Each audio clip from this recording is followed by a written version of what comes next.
Begitu kerasnya siksaan kepada orang yang meninggalkan sembahyang, sebagaimana yang telah disebutkan di dalam hadis dan ayat. Di dunia orang yang meninggalkan sembahyang akan ditimpakan siksaan atau bala dengan 6 siksaan atau bala. Di saat sakaratul maut 3 siksaan, di saat di dalam kubur 3 siksaan, dan di saat berjumpa dengan Allah, yaitu di pada mahsyar kelak 3 siksaan. مولاي صل وسلم دائما أبدا. A'udzubillahi minasyaitonirrajim. Bismillahirrahmanirrahim. Hai sekalian saudara yang beriman, di dalam hatinya setimbang semut yang kecil di dalam hatinya, betapa hal berani meninggalkan sembahyang dengan umpama siksa yang tersebut di dalam Quran dan hadisnya ini. Tiada seorang yang tiada berani meninggalkan sekalian yang difardukan Allah Ta'ala, melainkan orang yang tiada empunya imannya. Maka orang yang tiada empunya iman itu kafir, bukan orang Islam. Karena tiada beda antara orang Islam dan kafir. Nah ya, jadi masih kita lanjutkan mengenai adalah siksaan orang yang meninggalkan sembahyang. Ya, berapa banyak siksaan orang yang meninggalkan sembahyang, baik di dalam dunia maupun di dalam akhirat. Di dunia orang yang meninggalkan sembahyang akan ditimpakan siksaan atau bala dengan 6 siksaan atau bala. Di saat sakaratul maut 3 siksaan, di saat di dalam kubur 3 siksaan, dan di saat berjumpa dengan Allah, yaitu di pada mahsyar kelak 3 siksaan. Begitu kerasnya siksaan kepada orang yang meninggalkan sembahyang, sebagaimana yang telah disebutkan di dalam hadis dan ayat. Ya, siksaan kepada orang yang meninggalkan sembahyang ini spesialis. Bermakna ada neraka khusus. Nah, spesialis dia. Bermakna orang yang sudah masuk spesialis berarti sudah parah. Ya, kalau di dunia kita masuk spesialis berarti sakit sudah. Kalau sakit kepala kira-kira ada masuk spesialis? Enggak. Cuma sakit kepala mana ada masuk spesialis? Hidung, keuleng, dokter umum sudah siap. Tapi kalau sudah masuk kurang jelas mata, udah masuk ke spesialis mata. Jantung masuk ke spesialis bermakna parah, ya, sakit yang parah. Begitu juga dengan sholat. Ini adalah perkara yang sangat dituntut, ya, perkara yang sangat diwajibkan melebihi yang lain. Makanya masuk ke spesialis. Yang tidak mengerjakan sembahyang maka akan masuk spesialis neraka nantinya sesuai dengan yang dia lakukan. Kalau dia meringankan sembahyang, sebagaimana disebutkan dalam Al-Quran, fawailul lil musallin. Neraka wailun untuk lil musallin, orang-orang yang salat, yang lalai dalam salatnya. Ya, lalai ini banyak makna. Bisa kita maknakan lalai ini memang sama sekali tidak sholat. Ini teristimewa, bermakna terkhusus, ya. Bisa kita maknakan lalai ini sholat di akhir waktu atau keluar daripada waktu. Mbak duduk pegang-pegang abang, kai tipika tiada. Aduh, nanti bedo. Nah, ini meringan-ringankan sobat masuk dalam kategori ayat ini. Ya, jadi apa neraka spesialis? Wailun. Wailun jelas dalam ayat. Ini tidak sembarangan. Ya, ini perkara salat bukanlah perkara sembarangan. Jadi orang yang berani meninggalkan sembahyang bermakna orang tersebut tidak ada iman dalam hatinya. Karena jelas dalam Al-Quran Allah berfirman, aqimus shalah, ya, dirikanlah salat. Ini jelas ayat, bukan hadis. Kalau hadis oke. Kenapa oke? Karena hadis ini ada macam-macam. Ada hadis sahih, ada hadis hasan, ada hadis dhaif, ya. Jadi tergantung tingkatan kalau hadis. Kenapa ada hadis sahih? Kenapa ada hadis hasan? Kenapa ada hadis dhaif? Dan kenapa bahkan ada hadis maudhu atau hadis palsu?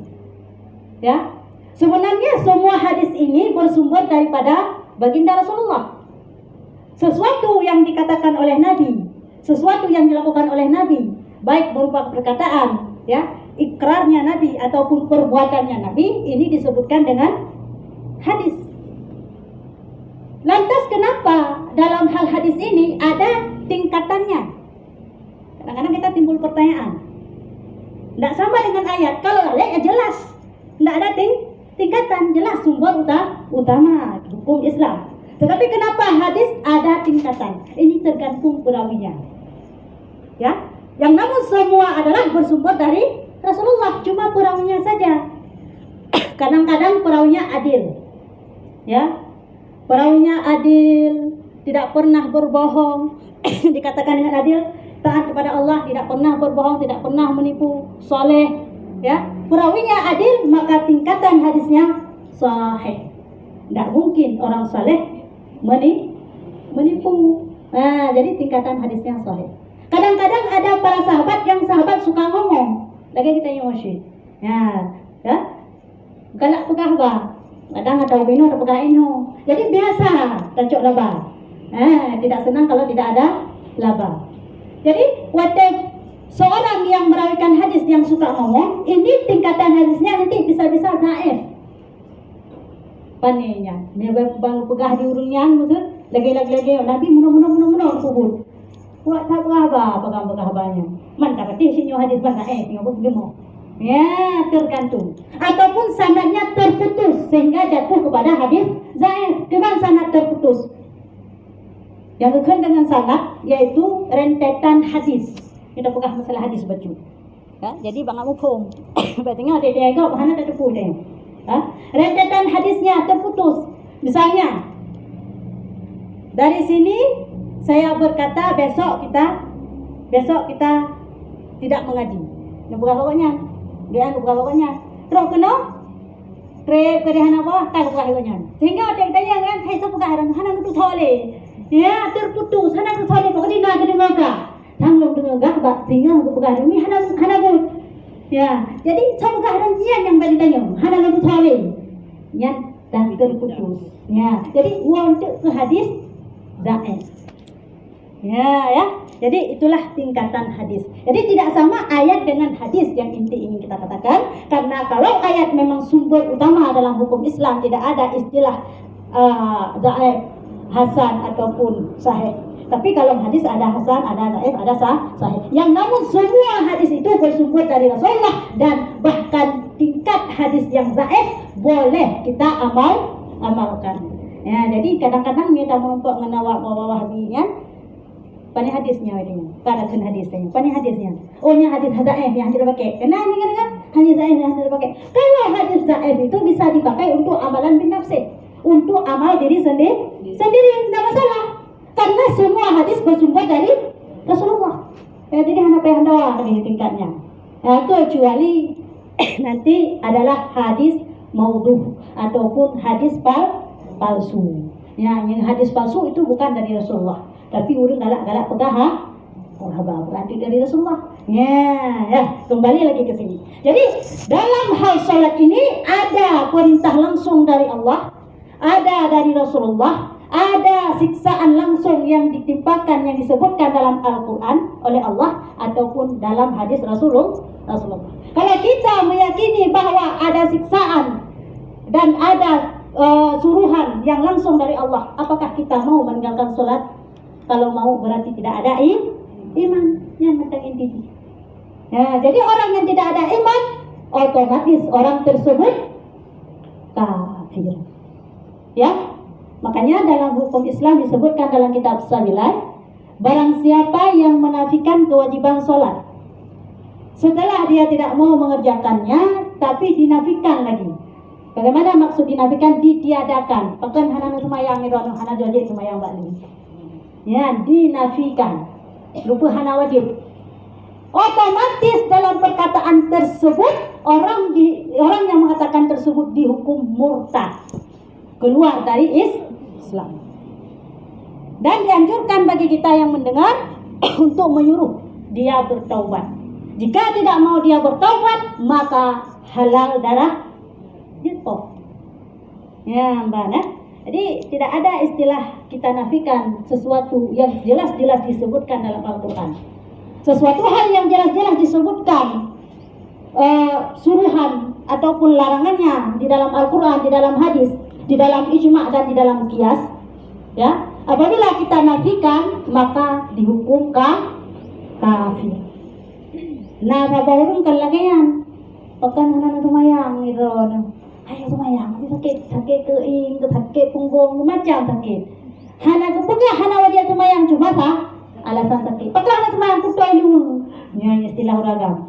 Pegah hana tumayang panihong hampa lele momen tu nyorinya. Kan hang tumayang karena hang kepenapi tapi bu itu enggak dihukum kafir. Cuma disebutkan dalam kitab Tuhfah orang tersebut adalah tidak sempurna imannya. Ya, walaupun ikonyan hana ketumayang, ada hana kepenapi, hana murtad iman kesaga hana sempurna. Hang kita melaksanakan pengandang yang diperintah oleh Allah. Ya, jadi orang yang orang yang memang sama sekali adalah tidak mau mengerjakan sembahyang, otomatis orang tersebut dihukum kafir jika dia menafikan akan kewajiban sembahyang. Ya, jadi tidak ada beda antara orang Islam dan kafir kalau kita tidak mau sembahyang. Inilah nasihat yang hamba sebutkan dia pada sekalian saudara yang Islam. Jangan sekali-kali meninggalkan sembahyang dan zakat dan puasa Ramadan dan haji ke Baitullah jikalau puasa berjalan kepadanya. Karena agama Islam diperbuat Allah Ta'ala dengan 5 perkara. Ya, jadi musannif pengarang kitab memberikan nasihat kepada kita semua yang bahwa kita sebagai orang Islam hendaknya jangan pernah meninggalkan 5 perkara yang merupakan adalah di pendirian daripada Islam. Sesuai dengan hadis. Seperti yang tersebut dalam hadis. Bunyal Islamu ala khamsin. Syahadati an la ilaha illallah wa anna Muhammadar Rasulullah wa iqamis salah wa ita'iz zakah wa shaumi ramadhana wa hajjil baiti man istata'a ilaihi sabila. Nyamban ke dalam hadis. Yakni diperbuat Islam itu atas 5 perkara. Pertama, mengucap 2 kalimah syahadat, dan keduanya mendirikan sembahyang 5 waktu, dan ketiganya memberi zakat, dan yang keempat berpuasa pada bulan Ramadan, dan yang kelima naik haji barang siapa puasa berjalan kepadanya. Nah, jadi Islam ini didirikan oleh 4 atau 5 sumber, bukan 4, 5 sumber. Yang pertama apa? Adalah mengucap 2 kalimah syahadat. Barang siapa yang sudah ataupun mengakui akan tiada Tuhan selain Allah, maka adalah wajib atasnya mengucap 2 kalimah syahadat. Ini dalam istilah adalah orang kafir. Dalam istilah orang kafir yang hendak masuk Islam, tanpa dia ucapkan 2 kalimah syahadat ataupun asyhadu an la ilaha illallah, maka dia tidak dihukum dia belum disebut sebagai mukallaf. Jadi syarat utama adalah mengucap 2 kalimah syahadat. Tapi kalau kita sebagai anak orang Islam, mak Islam, ayah Islam, cik Islam, sudah lahir kita, apakah kita ada di ucap lah? Hana kecuali waktu menikah. Ya, menyaudakan waktu itu tunang. Ya, dia waktu ke odonina waktu menikah. Menikah. Puan yang tidak mukallaf. Mukallaf juga. Orang yang lahir dalam orang Islam itu otomatis dihukum Islam. Walaupun hana payah ucap lebih balik ucap lebih. Ya, hana payah ucap karena memang sudah dihukum Islam. Sebagaimananya orang kafir. Ada orang kafir, lahir dalam kafir yang dihukum otomatis kafir. Ya, jadi apabila kita ambil Bisa baca anak kafir tanya. Yang baca anak kafir tanya, tak baca. Karena dia dihukum kafir dari ibunya, dari orang tuanya. Jadi kalau kita orang Islam, lahir dari orang tua Islam, maka dihukum Islam tanpa harus mengucap. Ya, jadi ini adalah syarat pertama yang wajib di seorang Islam atau dikatakan orang tersebut mukallaf, orang yang dibebankan hukum, yaitu orang-orang Islam khusus. Nah, jadi di luar Islam tidak dibebankan hukum. Kenapa tidak dibebankan hukum? Karena memang kafir. Jadi tidak ada istilah beban hukum Islam atas orang kafir. Kecuali orang kafir yang hidup mana ngrok awak kafir, awak Cina dia bina di Lokoi, dum kaya. Nah, orang tersebut adalah wajib dia mengerjakan seluruh aturan dalam Islam. Aturan dalam Islam, urut Jumat tu kedeonya dibuka. Ya, aturan dijalankan dalam Islam, dibayar pajak dalam Islam, itu dinamakan dengan kafir dhimmi. Haram atau berdosa kita membunuhnya. Kiranya saya kafir kan kita kok. Berdoran udah tak puas ke Cina yang muka di semua kafir. Sebagaimana kita lihat di TV. Putra ban tentang kejadian pakai bom bunuh diri. Jakbak gereja. Kayaknya itu dilarang dalam Islam. Ya, mana? Itu dilarang. Ada sebagian sebagian pemahaman, ya, pemahaman yang sesat, yang bahwa artinya kafir jika paham sehingga awalnya bunuh diri yang menganggap dirinya syahid. Jak buka gereja, hanam urusan. Ya, betul benar. Itu tak boleh dalam Islam. Ya. Jalan ahli sunnah wal jamaah itu dilarang. Kenapa? Karena masalah beda agama sudah disebutkan dalam Al-Quran. Qul ya ayyuhal kafirun. Jelas. Ya.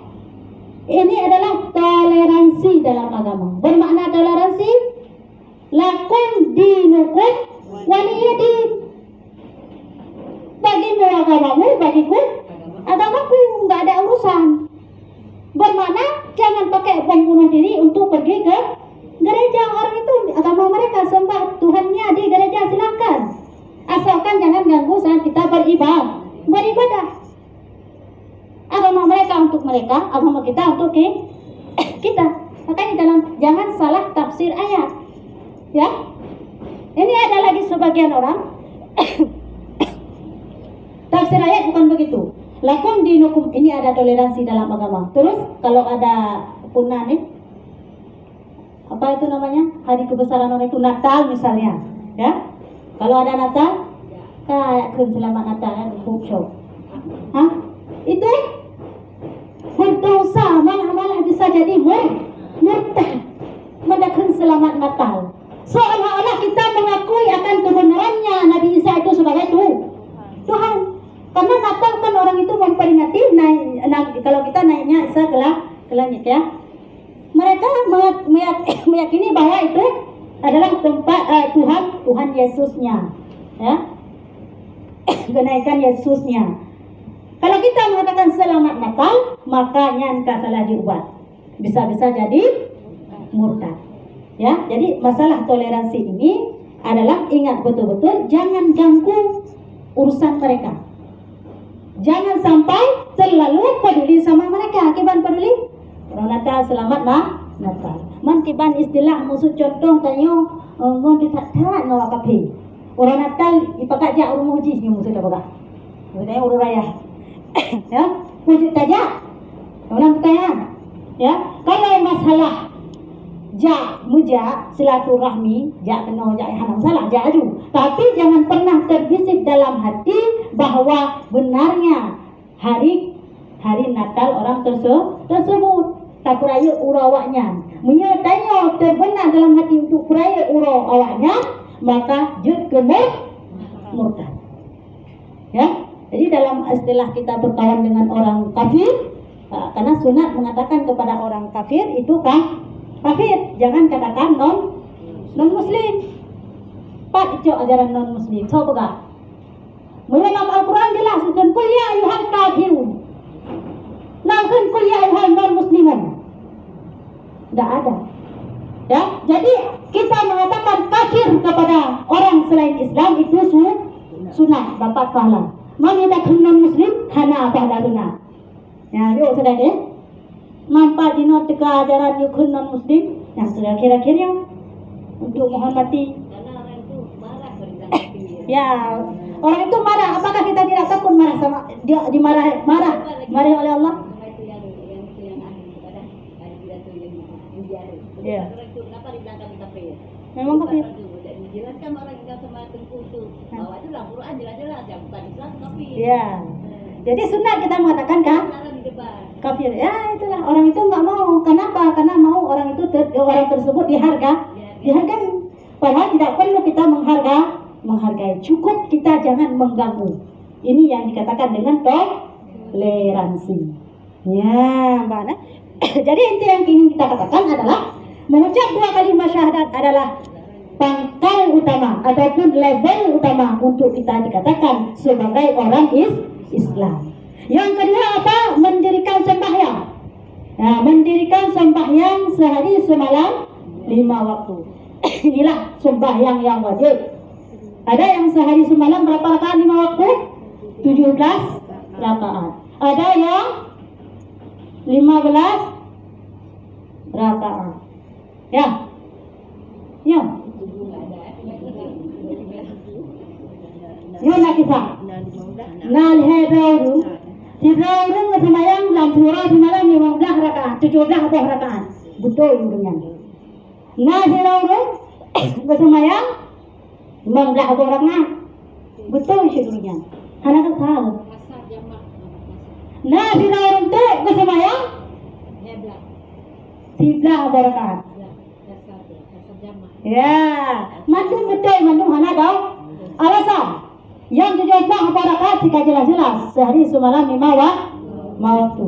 Luhur, hud, asar, hud 8. Maghrib, leh, pada 11. Isya, hud, pada 15. Subuh, 17. Betul. Tidak ada semayang menggelar rakaat. Saya dengan urungnya? Bukan. Orang tersebut adalah orang yang salat bagi orang laki-laki di hari Jumat. Ya. Pada Jumat Luhur hari tempat Luhur. Jumat dua. Asar kanan. Oni alam Maghrib leh. Sigurun oni alam Isya lehlah. Subuh betul. Hari Jumat aja. Ya, yang inti kata-katakan tidak benar. Memang begitu aja. Tidak orang itu adalah melakukan perjalanan atau si musafir. Luhur menetap dua je. Ya. Maghrib dan Isya? Hah? 2 ni 5. Pada je? Siku. Subuh? 2. Pada tidak. Semuanya benar. Ya, kalau pas pada tempat. Ya, pas pada tempatnya. Jadi yang masalah salat sehari semalam 17 rakaat ini secara umum. Ada kadang-kadang 15, ada kadang-kadang 11. Sebaik-baik kita yang melakukan musafir, yang perjalanan kita sudah mencapai 3 marhalah, 3 marhalah, sebaiknya melakukan salat asar. Nak semayang tamam merana. Nak semayang kain semayang biasa kurung pahala. Ya, pokok menang syariat. Nanti nak pegah bahasa Rasulullah. Rasulullah jalannya hana masjid ada tempat. Gejak di padang tandus, gejak dengan unta, gejak dengan tapak. Jadi semayang tu dua-dua ke kasar. Kan tenang dulu. Idanya ada masjid di samping jalan. Yang adalah apabila perjalanan kayu adalah sampai 3 marhalah, maka lebih baik salat qasar atau jamak qasar. Yang lebih pahalanya. Tempat sajaknya tempat. Ya. Jadi waktu buat perjalanan kena jamak. Ya. Tempat tu payah terjamak cukup dah. Begini, tempat ho. Mesti tajak Medan. Ya, dah. boleh kan dalam jenazah saudara kan ada tempat. Ya, mana? Itanya dajak kenan kan tak mungkin. Kan, tak main orang raya sudah pegang. Tiap silaturahmi. Macam kira tanya sebagai musafir. Tidak boleh kita lebih daripada 3 hari kita dikatakan musafir.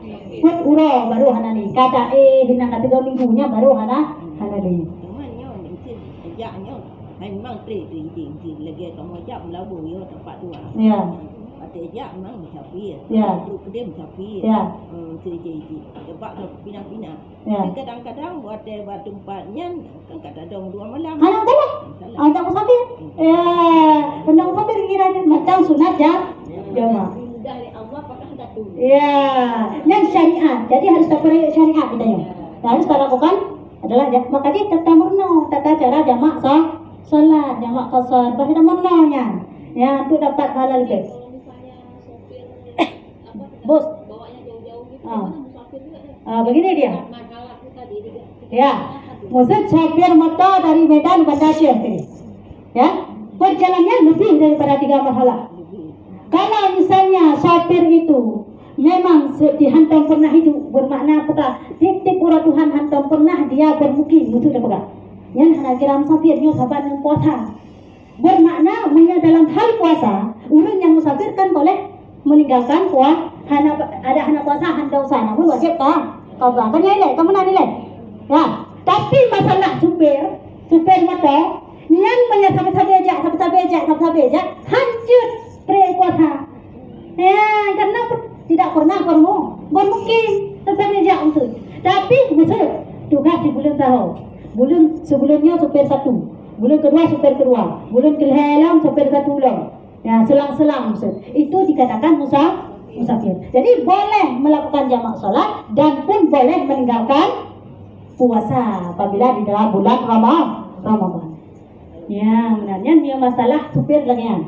Jadi sang ngilung thang muyam supir si jelah naik do. Ya. Ya, pasti naik tu, pasti nadi mukim. Hana jak sabi. Jadi boleh. Ya, itu juga dikatakan musafir karena perjalanan mereka harus bicara segi. Ya, kecuali ya pulang sampai ke Bandar Aceh. Lanjut jamak kah? Ini jamak kasarian karena perjalanan yang dilarang. Ya, tergantung niat itu. Kah? Jadi kembali lagi ke sini. Salat adalah perintah yang kedua setelah orang itu masuk dalam Islam. Ya, jadi perintah kedua yang wajib dilakukan adalah salat. Begitu pentingnya salat. Yang ketiga adalah zakat. Memberi zakat. Zakat ini ada 2. Ada kala zakat badan, ada skala zakat harta. Yang mana zakat badan? Bagi fitrah. Ya, jadi orang yang setiap muslim bukan kalaf karena anu banyak berlahir wajib kecuali macam lampu dalam nyata lahir. Ya, apabila sudah nyata lahirnya maka wajib memberi zakat nyatunya zakat badan. Bahkan bukan fitrah. Makna fitrah kan suci. Tu suci tu tubuh tu. Ya, putih tubuh tu. Makanya walaupun semiskin orang tersebut zakat fitrah tetap wajib kecuali lupaja orangnya hanya untuk orangnya. Hanale tinggal mu sabah mo pintu kesina. Ya hana wajib. Ya hana payah hana pu ada hana gabu. Man menyet na tinggal sehari untuk kesina, yang teh yang sehari tinggalnya. Man teh bilang keluarga lo ngame, boh bilang teh. Han teh sehari tu kan tipu boh mo kita bekas sini. Ya sehari tu maksud, boleh sehari. Hana pu ada hana. Ya benar. Yang dalam istilah zakat fitrah, zakat tubuh. Yang kedua zakat harta. Zakat harta ada berupa emas. Ya, harta wajib tak boleh dengan zakat. Oleh yang lain zakat binatang ternak wajib tak boleh dengan zakat. Binatang ternak yang wajib kita zakati adalah binatang yang 4 kaki. Naiknya nak buat zakat. Ya, yang 4 kaki yang kita pelihara. Man kijang, dia tulis kijang. Rusa. Rusa nak jadi takut? Tidak, karena itu binatang lihat baik yang pelihara, ada pelihara yang termasuk binatang liar. Roh pelihara kau tentang. Ya, baik. Jadi yang binatang ternak dan 4 kaki. Mamiona istilah hidung nalu pelihara itu 5,000 ekor tu. Hana wajib takut long ya. Kobra senang long hana. Dia zakut rat binatang ternak hana wa. Man zakut rat tasik rat dagang. Rat dagang. Maksud kan itiknya dagang. Itu apa dah? Coba itik. Udahan berbeda. Titik bunga berbeda coba itik kan. Titik bunga berbeda. Mana berbeda kali pen pada kepen. Suroro. Ya. Yang dah zakut dagang tu.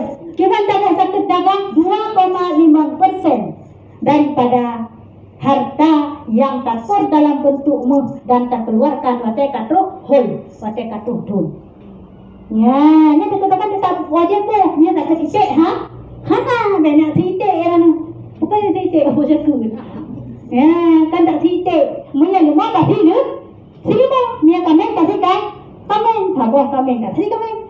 Ayah nak kurang. Unta kasih unta itik, hana benak titik. Jok matang penyan kor dalam bentukmu namun 85 gram. Kan? 85 gram dalam siton. Musuh dah pegah. Dalam siton namun minta kor kamu 85 gram minta kamu. Maka wajib kita bisa ke 2,5% ataupun sebut 40. Ya, dapat bisa.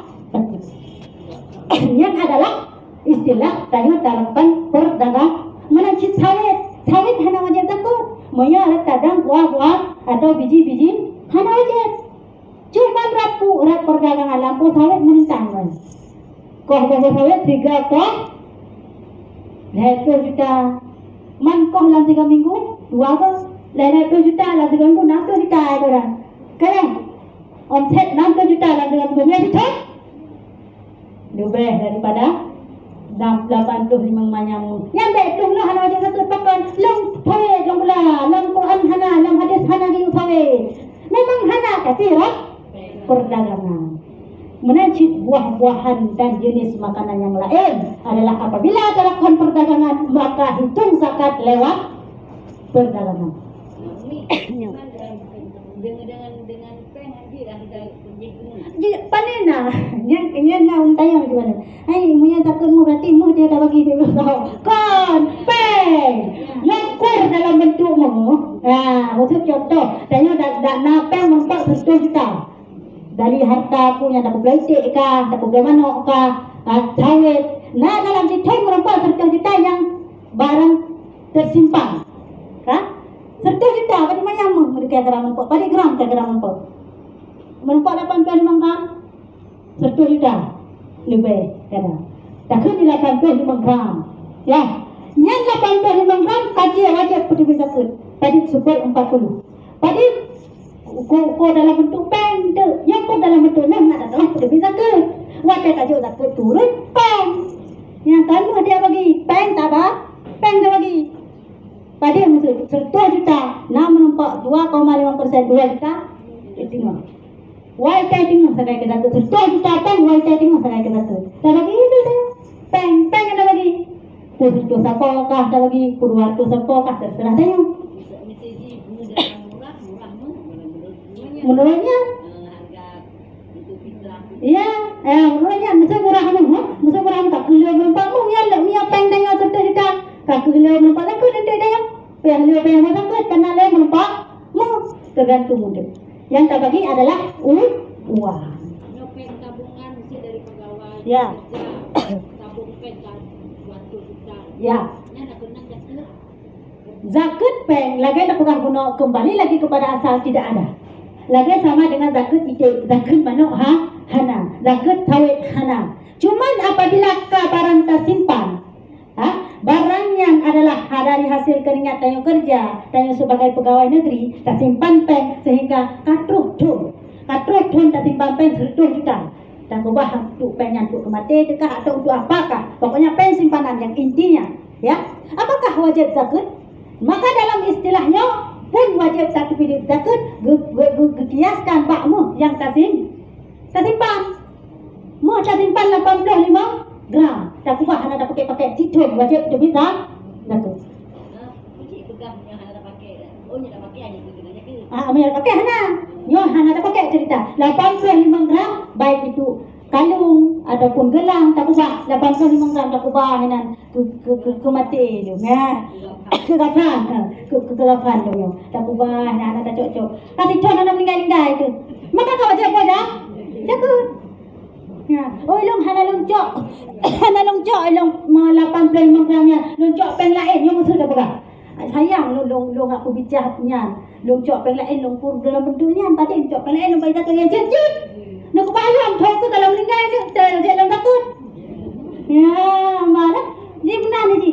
Ya, takut dalam menancik perdagangan yang hana wajib takut pun takut dalam wajib dalam Maka memang barang-barang yang tak ditentukan zakat, maka petibik ada sesuai ketentuan. Ketentuan nak pelihara harimau, hanci tak petibik takut dalam bentukmu. Ya, mana? Hanci tak petibik dalam bentukmu ni tak petibik yang lagi an. Thaboh limau apa ya? Bayang? Ya, ban. Hedoh boh limau tak pelihara, thaboh limau. Ya, yang umum dua situl lebih 2 tun, dalam jalan 2 tun. Ha.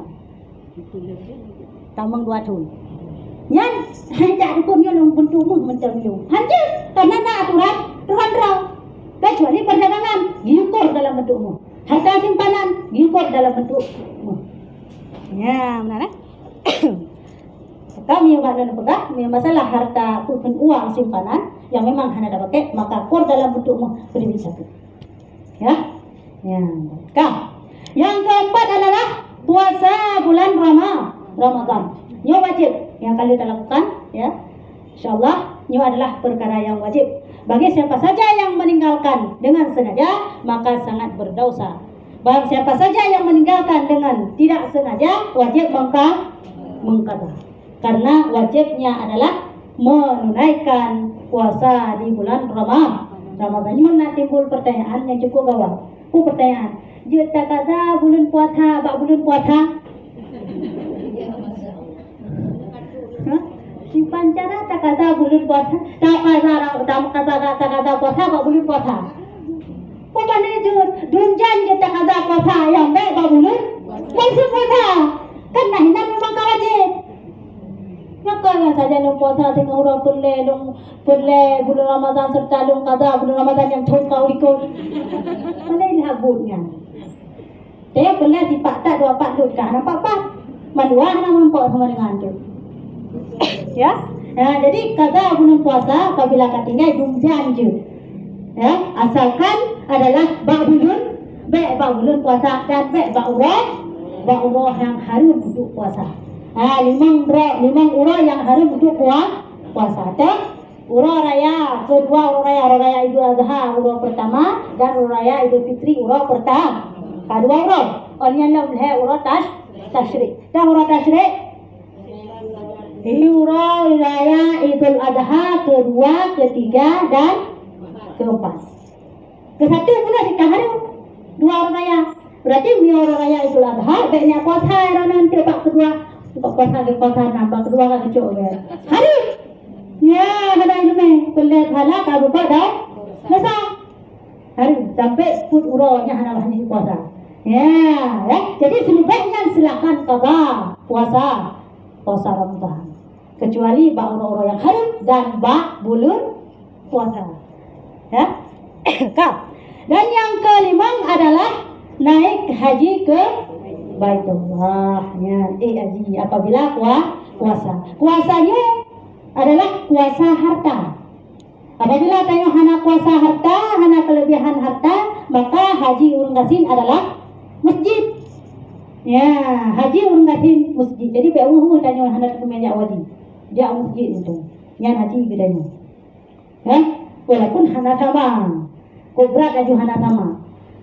Karena masjid seluruh masjid di dalam dunia yang paling istimewa hanyalah Masjidil Haram dan Masjidil Aqsa, Masjid Nabawi. Ya, yang memiliki kelebihan itu semayang pak. Dia mau masjidnya. Hana saban kan masjid lah, masjid lain. Yang tanya Palestina. Sayang yang sebetulnya Masjidil Aqsa bukan miliknya orang Palestina, tapi miliknya kita orang Islam.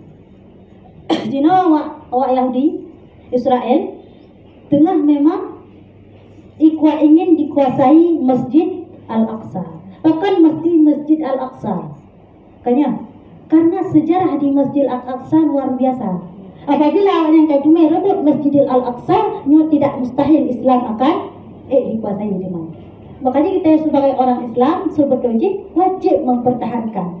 Apabila membutuhkan tenaga, yang ditanya haurun hidayana, yang ditanya hina yang Islam, kerja wajib dia kena hidup perang, yang kenyang perang fisabilillah. Jika meninggal mati syahid. Yang dengan perang agama, mempertahankan masjid. Karena sejarah masjidnya, sejarah Masjidil Aqsa adalah pertama sekali itu yang didirikan oleh siapa? Kalau tidak salah saya Nabi Musa, orang Islam. Cuman Buddha direbut oleh orang kafir, sehingga dalam sebuah sejarah pernah ikudang patung bak masjidnya. Pada masa Rasulullah, waktu pun sembahyang menghadap ke Masjid Al-Aqsa dan hinan penuh dengan patung, dikuasai oleh orang kafir. Sebetulnya milik orang Islam, tapi kai kuasai oleh orang kafir. Tapi bahwatanya orang Islam ataupun Rasulullah waktu sembahyang tetap menghadap ke Masjid Al-Aqsa, sehingga bahwatanya adalah dipelecehkan dia kafir, dia awak Yahudi, wahai taruh dalam kena ke semaya, kena ke semah, kena ke kakalan. Nah, baik itu miliknya orang Islam. Lalu baru turun ayat Allah Subhanahu wa taala guyupanen wajah dari Masjidil Aqsa ke Masjidil Haram. Yang betul tu. Hang gebi menghadap ke atu, habis ada sembahyang lagi ada tengah. Gebi tikul menghadap ke Masjidil Haram. Yang inti dan pegang adalah Masjidil Al-Aqsa itu miliknya orang Islam. Wajib kita pertahankan jika memang butuhkan.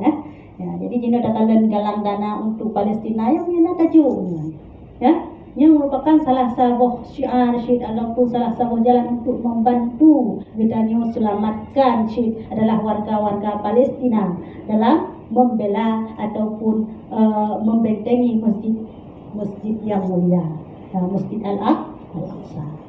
مولاي صل وسلم دائما أبدا على حبيبك خير الخلق كل